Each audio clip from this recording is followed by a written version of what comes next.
again, I'm Alex. This is our Yep. second interview together, so I'm really excited to see you again. So we'll go ahead and Likewise. get started. All right. Excellent. Yeah, I'm glad you glad you had me back. It's a good sign. Yeah, so last time we saw you, and for everyone who doesn't know, the first interview was with the Mercury Impulse. That's the first time we saw Mark. So I have to ask, how have things been going since then? That was a few months ago. Yeah, it was like late summer, I guess, early fall, and um, Jer and I have been slowly working on our next album. Uh, Ooh. and so his main band, Breckmeister Harmonies, had an album come out month and a half ago or so, something like that, 2 months ago. So he's been, a little focused on that, but we've been sending tracks back and forth and kind of just talking about ideas and whatnot. But um, we both had other stuff happening, so you know, giving each other a little space to work on other things. But so you don't get the JR and Mark show this time. Sorry. So now that you're doing something like solo without him, how has that been? Oh, it's good. I mean, I've been doing solo things for quite a while. I probably took a little bit of a break from doing it. And then I guess maybe the last well, certainly since the pandemic, like at the very beginning of the pandemic, I really got like busy just because I had, the time and the opportunity. But for the few years before that, I'd been doing more and more solo stuff. So it's just an opportunity to explore other, I don't know, modes of making music, other types of sounds compared to either the more metal band I'm in, Anatomy of Habit, or the more abrasive band, electronic band I'm in, Bloody Minded. Um, so it, it's a nice thing as I'm thinking about all the, how you slot the time for different bands and as you're working on albums and doing Hmm. more shows with this band or being more focused on recording with that band. Um, it's nice to be able to take time to work on solo material.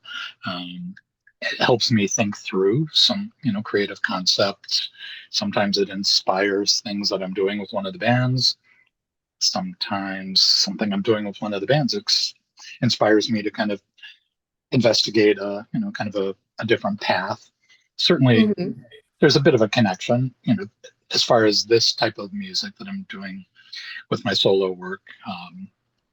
It's definitely connected to like what I did with JR and Mercury Impulse, but then we have two different people and two different, you know, um, two different brains and two different musical backgrounds, kind of figuring out how to weave it together. So here, I just get to find my way by myself.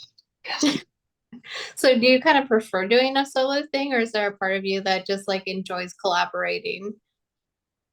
Um, I really enjoy like working on albums myself.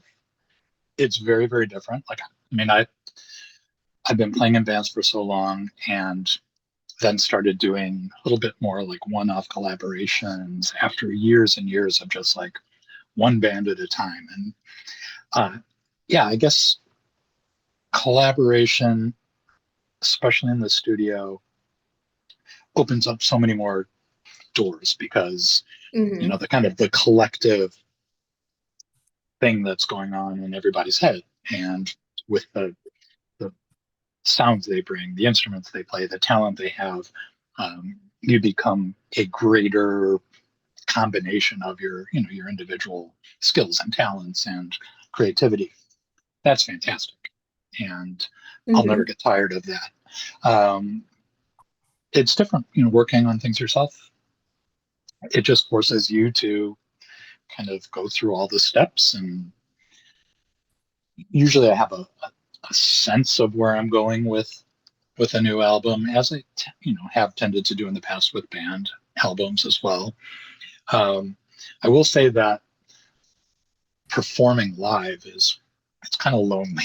Like when you're by yourself, like I really miss the dynamic of being with a band on stage, whether it's really physical and kind of wilder like Bloody Minded is, or a little more controlled Academy of Habit, or even, when I used to play in JR's band, um, Mhm. there were times where it was just the two of us. Then there were times where there were literally 30 people performing, or Oh, wow. 15 people. Yeah, he put together these big ensembles. And that was cool because I was just like playing in his band and I could just do what I needed to do. But yeah, it's different playing live solo just because it's all on you and you're I don't know, it's just weird to stand up there alone, kind of, especially playing like analog synthesizers. So it's like a bunch of knobs and whatnot. And it's just like, okay, well, No pressure, right? no pressure, and like, look at different ways. I don't know. I don't know if I'd want to go see myself play, which isn't the greatest endorsement. I mean, I'm very happy with like the music I make, but I always think, should I try to do something? And I'm like, no, it's me playing. I gotta just get out there and do it. So it's Yeah, I'm different. sure it takes a lot to do that because, like you said, it's like you're in a band, you have other people versus you're just here and you're like, okay, there's no one else, it's just me. Yeah, yeah. It's and then start playing and you get totally like sucked into the sound and it's great. And when you get a reaction from the audience, of course, it's excellent. And hearing people's responses after you play, it's generally very nice. But yeah, it's just a different dynamic. So So, what kind of inspired this album?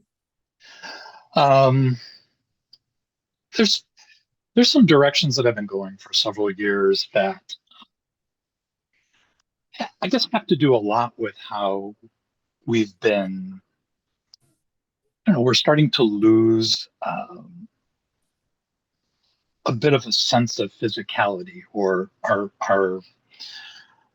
corporeality, or our rootedness, because of how much time we spend like in digital realms. And uh, Right. things that I've addressed in some other albums, how we're becoming more abstracted in a sense, living this digital life, or partial digital life. Some people live extremely digital lives. So we become unrooted.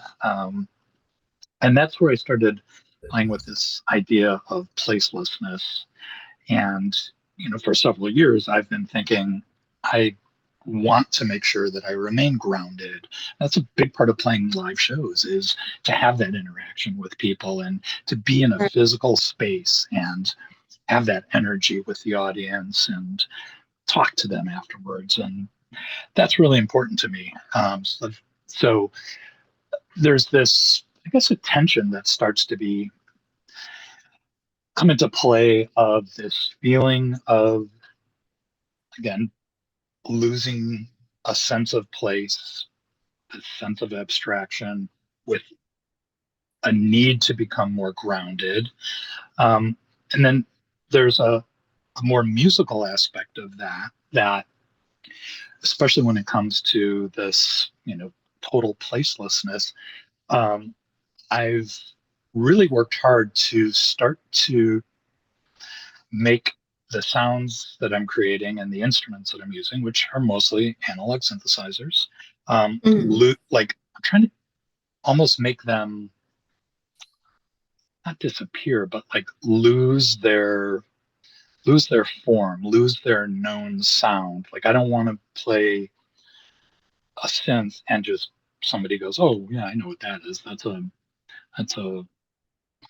Roland SH-101, whatever." I want that to like make that sound abstract and um, make that become unrooted. So there's this back and forth tension of trying not to lose my um, physical self and my wholeness and my place, but then also trying to cause the sound to become more unrooted, ethereal, I don't know what else would I say. It sounds like you're wanting to make something very unique, so it's not just like everything else out there. Certainly. I mean, I mean, no matter what, band I'm working with at a period of time or my own stuff, of course, there are always influences. There are things can't escape Yeah. necessarily, but you I try. You definitely try to like not make something sound like something else, and that's a huge thing for sure. Um, and then another thing I brought into this that I think also allows the album to not sound like other things is these recordings I made in different places. There's things from Chicago. There's things from a trip to Italy last year where I spent time in Venice and Milan and made recordings in those cities and have tried to weave those sounds into the music and again maybe not make them as easily identifiable. There's a couple things in there that like if you've spent time or you live in a certain one of those cities you may notice something and be like, oh, I wonder if that's that. But again, it's to maintain that tension of the physical place, but then trying to disconnect it and abstract it and make it, as you said, like more unique and less identifiable. Yeah. That's really cool. I think, especially since you're taking things from other places that you visited and incorporate into the music. So I'm curious to see what people find in there. Yeah, I mean, I think it'll be like you really have to be hardcore know like a certain thing, but maybe people will. And there's one specific thing in Chicago that really sticks out to me, and it's just because it's from my neighborhood, and it was a Yeah. recording that, and I don't even know if I can call where I live neighborhood. I mean, I live in downtown Chicago, and so it's mostly office buildings, and just this one moment where my wife and I were walking down the street on our way, I don't know, to a movie or something, and a specific sound, and I won't say what it is, but very um, out of place where we were at that moment, and that's woven into the album as well at a certain point, and it it just doesn't sound like something that should have been where we were at that point in time, and I really liked again that kind of plays played with my mind as far as how I was building the album, and again, it just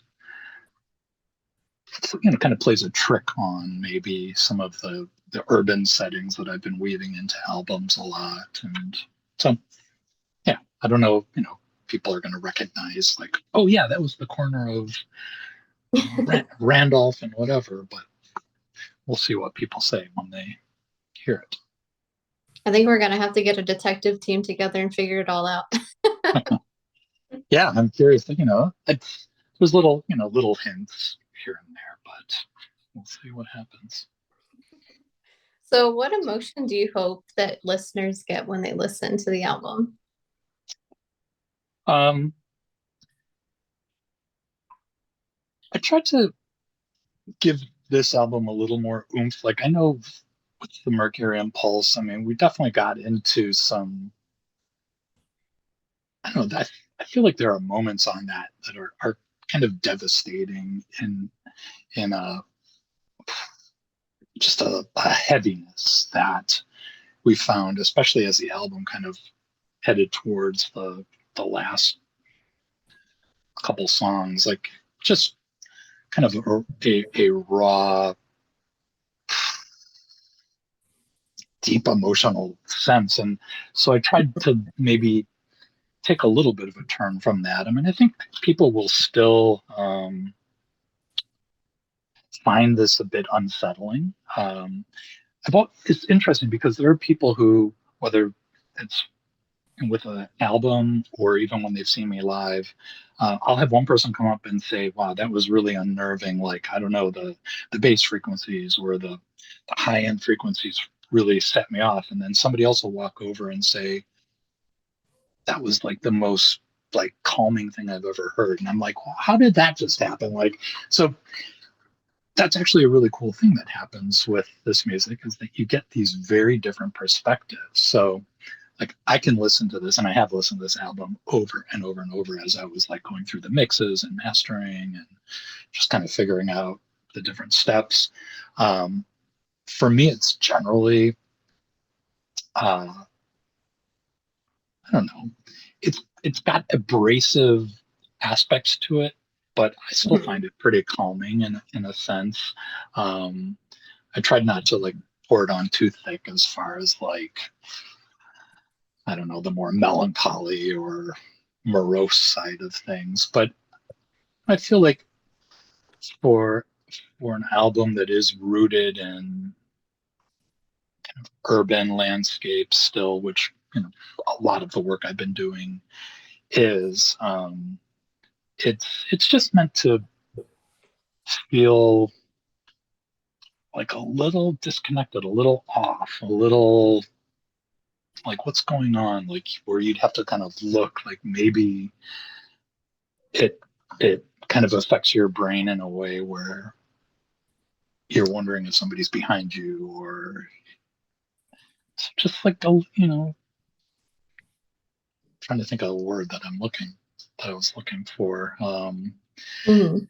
Like you could get lost in it and then suddenly like snap out of it and like, whoa, what, where am I, what just happened? Or because I there's definitely opportunities to get you know really immerse yourself in this album, I think. And then there's shorter songs that allow you to kind of come out of those moments and kind of recalibrate for a minute and maybe hear a different kind of sound that causes your brain to like reset a little bit. And then a longer song will come back in. So, there's this definite like transience or again, that idea of like you can settle in and feel rooted and then suddenly just feel like you're drifting or floating a little bit more. So I think it's up to the listener to have their experience, and it also kind of depends on where your head's at the time. But I think it can Mhm. allow you to just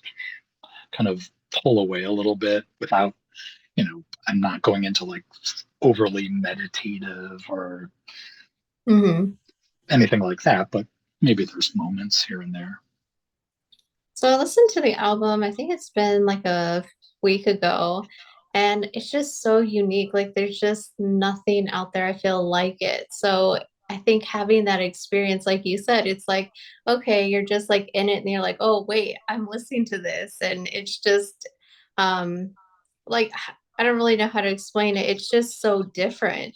And it's like a really cool experience. And I notice a lot of the time that, when you're listening to the sounds and the statics and things, it's like you're kind of tuning out everything else. So it's almost a form of like meditation. Yep, yep, and I appreciate that. I think it does demand like one of the things I'm conscious of, especially doing things that are more drone or ambient. I don't want it just to become background music. I mean, it certainly can, and I've used it that way. But I think with this album, I there's purpose purposeful movement and um, Hmm. shifts and going from the longer to the shorter songs and different, I don't know, tones or frequencies. I like to use that word static because I that's a word I love, and I think that when you start to mess around with analog synthesizers, and that's a term that really describes like certain sound palettes and that I love, and um, so it allows for yeah, a bit of that, maybe meditative sense, but without letting you just totally tune out, I guess. Yeah. So one thing I noticed, especially with the song titles, is they seem really thought about. It's just not like Like, for example, we have immediately after vanishing and borrowed structure systems. And I'm like, this sounds really like you put some thought into these titles. Yeah. Probably work on album titles and song titles, not as quite as long as I work on the actual album, but I spent a lot of time with it. I'm not nothing against, rock and roll songs, cars and girls and whatever. But yeah, I want these titles to really tie directly to the sounds you're hearing, the mood I'm trying to create, Mhm. the feeling that's supposed to come there. So, and some of them, like you said, immediately after vanishing. I mean, that's um, very much about this idea of becoming untethered and um, ethereal and losing your sense of place. And so there's a lot of that going on in the song titles for sure. So I play Yeah, with them for a long time. Yeah. I can tell they were definitely thought of. And I'm like, I love albums like that where you see the song title and it's just like you can tell there was thought put into it. Yeah. And I write a lot, take a lot of notes. If a certain phrase sticks in my head that I hear somewhere, jot it down. And so there's a lot that goes into these that are, sort of words and phrases and thoughts that have been around for a while. And then I start to kind of tear them apart and build them back up and try different combinations of things. And then it's a matter of trying to match them up to the like find the song that really feels like it fits because since these are instrumental Hmm. songs, like there's not lyrics that in a traditional way that are connected to them. So this is my way of kind of finding a lyrical approach or to the instrumental songs. So what do you think that like noise or kind of like ambient music can express that words cannot? um No pressure. yeah, no, I mean, I think it what it can do is really put more of the expression or more of the interpretation on the listener. I mean, you can certainly be manipulative in the sense that, like I said, with JR, we've definitely come up with some kind of more heavy emotional sounds. And I think I've done that on other, solo records and certainly like my band Anatomy of Habit. I mean, I definitely, try to make these kind of stronger, slightly more melancholy songs, Hmm. and that's deliberate. With instrumental music, I think it's similar to like how you interpret maybe a movie that isn't as directly narrative, and it forces you to think about it a little bit, or how you think about a book that you've just read and what you walk away from it. And so I think with drone and with noise or ambient, titles, song titles and album titles, and some of the kind of the mood can give suggestions, but ultimately, I think it allows the listener to take from it and come in with how they're feeling at the time. Maybe leave the listening experience feeling different. Maybe they're going to be Hmm. uplifted. Maybe they're going to feel lousy. Maybe they're going to just be like, okay, yeah, listen to that, on to the next thing. But yeah, definitely, I think it's much more about how how you react to it, and that's always great to hear. Like that's one of my favorite things is hearing from people and people writing and saying, I listened to the album and I had this reaction. I didn't expect to feel this way, or this reminded me of this, or I'm going through this on this album. I mean, that's something that's like kind of blows me away always that you Yeah. can have an emotional impact on somebody and maybe they are dealing with something in their life and they were able to just zone into the album for a while and leave behind what they're dealing with, or confront what they're dealing with. So there's always kind of these incredible surprises after an album comes out and you start to get those reactions. So I have to ask, are there any songs on the album that make you feel emotional? Um, well, uh, generally, this for me, partly because of like the time spent in Italy, like it's very positive emotions. Um, Hmm. Being there with my wife, being there with some really close friends who I've been like working on music with, who are from Italy and who I've known for years and years and years. And like it was an amazing trip uh, for friendship and just being with some of the most important people in my life and seeing Hmm. tons of art. And so this album to me is a little more probably uplifting. And because there's like, as I said, like little clues that maybe are just for us that, Yeah. um, you know, will be nice for people to hear, because they might recognize it, but it, like a few people literally. Um, I, you know, when I think about some of the song titles, there's some direction in there that I guess is definitely a bit more, I don't know, heavy feeling. Um, and I don't know. I think that there's some personal things I bring to it that, um, Hmm. maybe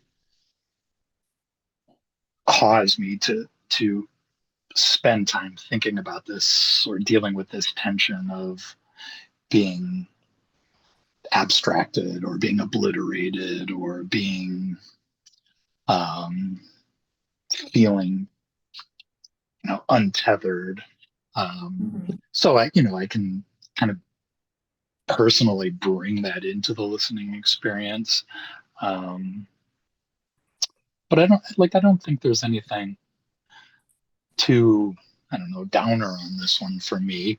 People may still listen to it and feel like it's, not a happy album. I mean, I don't know. I don't think I'm ever going to make a happy album. I don't know that that's in my nature, but, Hmm. um, I do find some really kind of positive things because of the personal nature of this album. So it's emotional, sure. Like also when you spend like months working on whether it's a set of paintings or a book or an album, like it's emotional to complete it, to step away from it, and to put it out there and to have people start to tell you what they think about it. I mean, that's another emotional side of things as well. So Oh yeah, for sure. Are you excited about the feedback you're gonna get for the album? yeah, I it's starting to it's starting to come in. I've there have been some reviews by people who've been really supportive of my work in the past, and I've been really very excited to hear what they have to say. And it's always a little weird putting something out there, but like I've been doing this long enough that uh, you take it all in stride, and you really appreciate when there are people who uh, really connect with the work and who seem to really have a strong understanding of what you're doing. And um, then that's a tremendous thing. Having a chance to talk to you again after you saw one chapter of the work I did last year, and then getting some of your perspective. Those are the the great things. Hmm. Developing relationships and hearing from people and kind of just learning their perspectives. So yeah, it's all really good. And for everyone who's watching, the album does come out on the 25th, and the album is called In Search of Total Placelessness, which I think is very on point to what you will hear in the album. With that being said, if you want to say anything to new fans, anyone who's interested in listening to the album, and also where they can grab a copy. Sure. Um, yeah, I think that probably, maybe Jer and I said something like this last time, but, knowing certainly that, you talk to a lot of, more metal based or hard rock based artists and bands. I would just say keep an open mind. It may have a lot of the, kind of mood, say, since my band Anatomy of Habit does have like a doom metal aspect. I think there's still a sense of that. That's sort of deep in my DNA. And so, if you don't listen to a lot of electronic music, this might be something different for you. And if you do listen to electronic music, this is probably still going to be something different because it's, there's not really beats. There's some pulses and things, but it's definitely more abstract. And I think it takes an effort, and I appreciate it when people make that effort. So see what your listeners think. And where can they grab a copy of the album? Yep. So um, Bandcamp is the main place right now. So it's on CD. It's a little, it's too long for like a single LP. So I ended up doing it on CD, and I mean, you'll be able to stream it digitally everywhere starting on Friday. But right now, there's a track playing on Bandcamp, and then Everything Is Noise premiered another song last week, and we'll start streaming on New Noise magazine on Wednesday, so people can get a sneak peek of it. And Mm-hmm. yeah, so Spotify, Apple, whatever, as of Friday. And if you order from Bandcamp, you want the CD, I'll write a nice note with it and all that kind of stuff. Well, it sounds really good. For everyone who is watching it, I'll put a link below so it makes it really easy. If you haven't heard of it, like it is really good. Like I listened to it, I felt like it was a very meditative album, and I would recommend keep an open mind and just give it a listen. You have nothing to lose and everything to gain. I like that.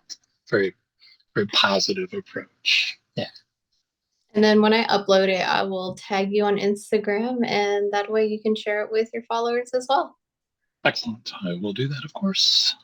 Thank you so much, Alex. I really appreciate you having me back. And No problem. Hopefully our paths cross again because I love interviewing you. You're so nice and you have like I love all your answers. They're just so deeply thought out. you, well, good questions generate good answers. So thank you All for right. thinking through some great questions too. Yeah, no problem. Enjoy the rest of your night. You too. Thanks, Alex. All right. Bye-bye.